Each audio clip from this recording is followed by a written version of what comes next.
बिस्मिल्लाहिर्रहमानिर्रहीम। अस्सलाम वालेकुम व्यूवर्स, वेलकम कहते हैं आपको वज़ाइफ स्टोरी चैनल पर। एक बार फिर हाजिर हैं मुख्तलिफ वज़ाइफ के साथ।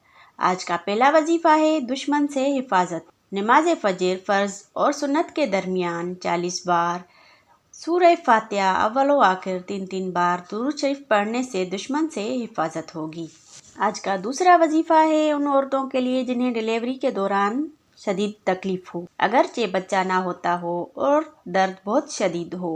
121 मरतबा या अल्लाह पढ़कर खमीर वगैरह पर दम करके उस खमीर के 3 हिस्से बनाएं और उस औरत को 3 बार खिलाएं। खुदा के फजल से फौरी मुश्किल आसान होगी। आज का तीसरा और चौथा वजीफ़ा, वो लोग जिनकी दुआ कबूल नहीं होती, जो चाहते हैं कि उनकी दुआ फौरी कबूल हो जाए, ये वजीफ़ा उनके लिए है।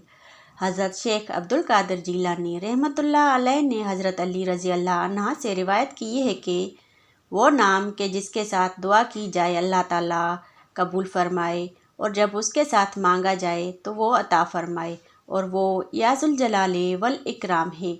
जो शख्स उस नाम को पढ़ता रहेगा वो नगर हो जाएगा। अगर कोई शख्स इज़्ज़त और बुज़ुर्गी हासिल करना चाहता है तो वो भी याजुल जलाले वल इकराम का ज़िक्र करे।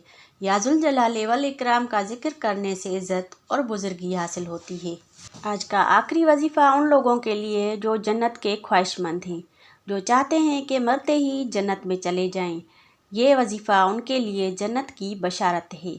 हदीस पाक में हज़रत अली रज़ी अल्लाह अन्हा से रिवायत है कि जनाब रसूल सल्लल्लाहु अलैहि वसल्लम ने फरमाया कि जो शख्स हर नमाज के पीछे आयतल कुर्सी पारा 3 पढ़े, उसे जन्नत में दाखिल होने से बजाय मौत के कोई चीज़ मना नहीं, यानी मरते ही जन्नत में चला जाएगा।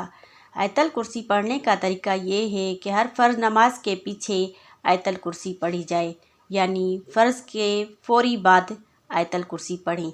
वीडियो देखने का शुक्रिया। मिलेंगे नेक्स्ट वीडियो में, दीजिए इजाज़त। अल्लाह हाफ़िज़।